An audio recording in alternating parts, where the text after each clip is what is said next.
Hello everyone, mayroon naman po tayong God's Word for today. Ngunit bago yan, kung hindi ka pa nakapag-subscribe, ay inaanyayahan po kita ngayon na mag-subscribe.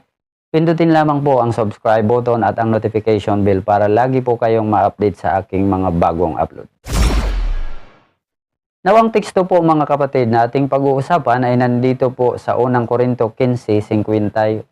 Ang sabi, kaya nga mga minamahal kong kapatid, magpakatatag kayo at huwag matinag. Maging masipag kayo sa paglilingkod sa Panginoon dahil alam ninyong hindi masasayang ang inyong paghihirap para sa Kanya. Now, itong salitang magpakatatag at huwag matinag at yung salitang maging masipag sa paglilingkod, ito po mga kapatid ay tanda ng pagiging mainit sa paglilingkod. Kaya ang ating pag-uusapan ngayon, init sa paglilingkod. Nauunawain natin ito sa isang panday ng bakal na mayroong hurnuhan. Gumagawa ng iba't ibang design sa bakal. Pwedeng itak or kutsilyo o ibang mga bagay na ipinapagawa gamit ang paghurno ng bakal sa apoy upang madali itong maporma at mapaganda ang mga gawa niya. Ang init ng apoy ay isang paraan para mahugis ang bakal kahit anong bakal. Ganito rin sa paglilingkod natin sa Panginoon, kapatid. Napakahalaga ang umalab, nag-aapoy o mainit ka sa paglilingkod. Na ang ibig sabihin nito, yung faithful ka, active ka, consistent ka, priority mo si Lord sa buhay mo. At nagpapagamit ka sa Panginoon. At kapag mainit ka sa paglilingkod sa ating Panginoon, mas lalo kang kikinang, mas lalo kang mahuhugis, mas lalo kang gaganda at kagamit-gamit sa Panginoon. Now, bakit kailangan natin ang init sa paglilingkod? Tatlong rason po. Ang una, upang tayo ay mabago o mahubog sa ating karakter. Kita mo naman ang gawa ng isang panday na galing sa hurnuhan. Ang init ang siyang nagsilbing pangpalambot sa napakatigas na bakal hanggang sa madali itong mahugis ng panday sa anumang gusto niyang gawin. Ganito rin mga kapatid sa ating paglilingkod. Dapat mainit tayo sa paglilingkod. Dapat nagliliyab tayo. Dapat nagniningas tayo upang madali tayong mahugis, ma-develop, mag-mature sa Panginoon at mahubog ang ating karakter na maging Christ-likeness or Christ character. Habang nasa mainit, kung ang konteksto ng Panginoon sa atin ay upang i-develop at baguhin tayo sa mas mabuti pang anak niya, dinadaan tayo minsan sa martilyo ng pagsubok. Hindi para masira ang buhay natin, kundi upang mahugis tayo ng Panginoon sa paraang gusto niya para sa atin. Hindi ibig sabihin na Kristiyano na tayo, anak na tayo ng Diyos, nagsisimba na tayo, nananalangin, nagbabasa ng Bible, active, ay wala na tayong babaguhin. Marami pang dapat mabago sa buhay natin mga kapatid. Number 1 na dito ay ang ating mga karakter. Naniniwala ba kayo na lahat ng Kristiyano o mga anak ng Diyos ay maganda na ang ugali? Tandaan na kahit active ka, pero may mga karakter pa rin tayong dapat maayos na sa pag-aakala nating okay na tayo.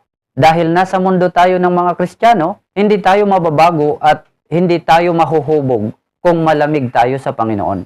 Kailangan ang pagiging mainit sa paglilingkod upang madali natin itong maunawaan. Ano ang sabi ng Biblia? Sa Efeso 4:21 patuloy, kung tunay na siya'y inyong narinig at tinuruan sa Kanya, kung paanong ang katotohanan ay na kay Hesus. Ano ang sabi? Verse 22, alisin ninyo ang dating paraan ng inyong pamumuhay, ang dating pagkatao na pinasama sa pamamagitan ng pandarayang pagnanasa, at magbago sa espiritu ng inyong pag-iisip, at kayo'y magbihis ng bagong pagkatao na nilalang ayon sa wangis ng Diyos sa katwiran at kabanalan ng katotohanan. So bakit kailangan natin ang init sa paglilingkod? Number 1, upang tayo ay mabago o mahubog sa ating karakter. Number 2, upang marami ang ma-encourage sa ating buhay. Anong ibig sabihin ng mainit sa paglilingkod? Ang ibig sabihin nito mga kapatid, yung may apoy at passion ka kay Lord. Yung hindi lamig, hindi tamad, hindi pilit lang.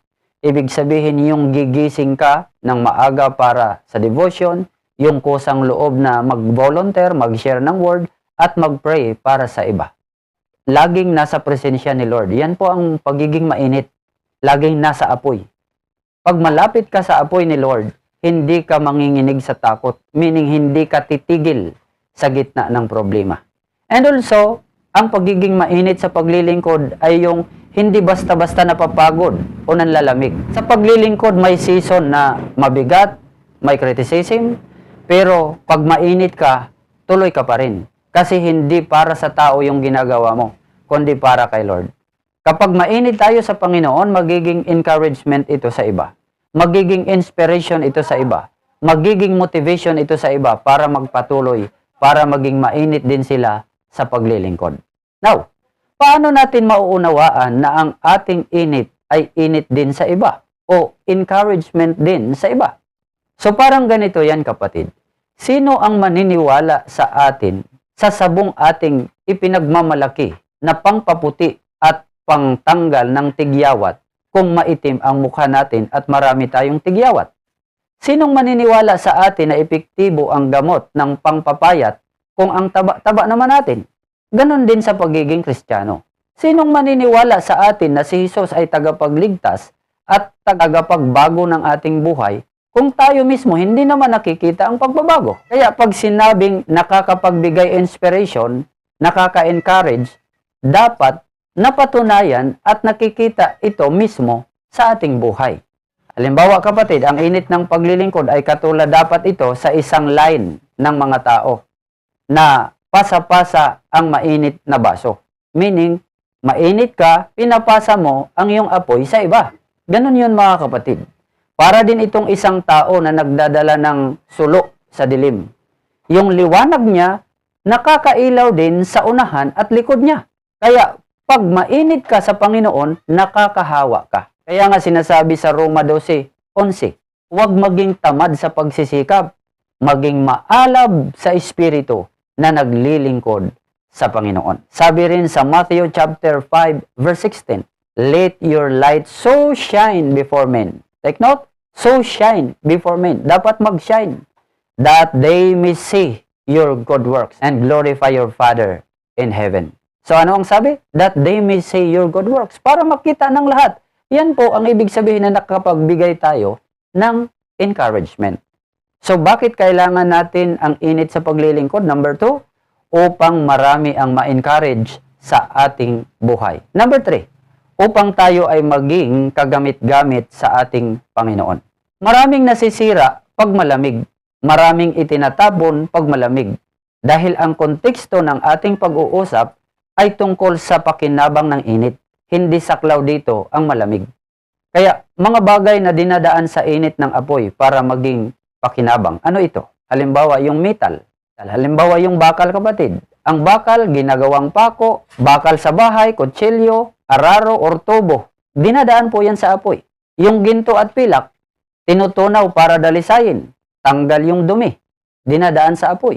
Yung aluminum, tanso. Kailangan ang init ng apoy dito para matunaw, mahulma, at tumibay. And also, mga kapatid, sa pagkain, kailangan ang init ng apoy.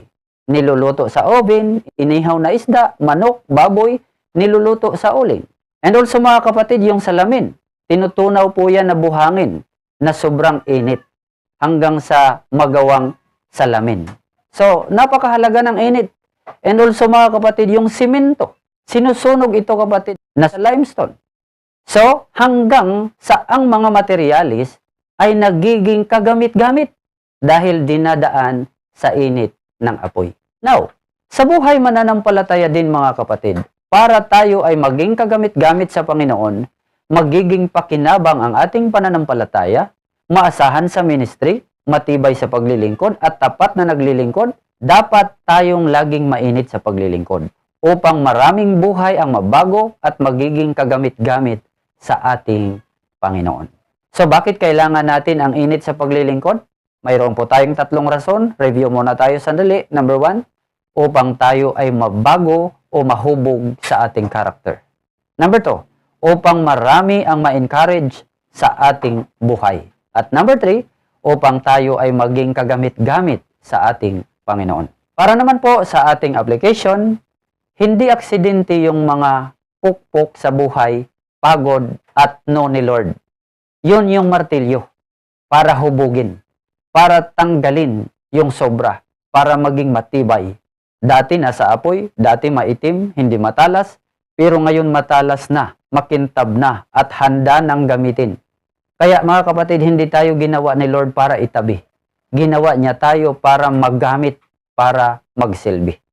Kaya nga, kung nais mong mahugis ka sa Panginoon, kung nais mong mabago, kung nais mong lumago, required ang pagiging mainit sa paglilingkod. At sa kanila ka dapat makisama.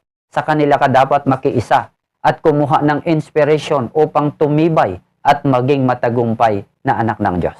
Kapatid, huwag mong hayaang manlamig ka sa paglilingkod dahil hindi ka mababago kung malamig ka. Siguraduhin mainit ka, nagniningas ka, at naglilingkod upang maraming mabibless, mabago ang buhay at ikaw mismo ay magiging mas mabuting tagasunod ng ating Panginoong Hesus. Naway mayroon po kayong natutunan sa ating napag-usapan. Salamat po sa inyong walang sawang panonood pakikinig. Pagpalain po kayo ng ating Diyos at magkita-kita naman po tayo para sa aking mga susunod na video. Salamat po. God bless everyone.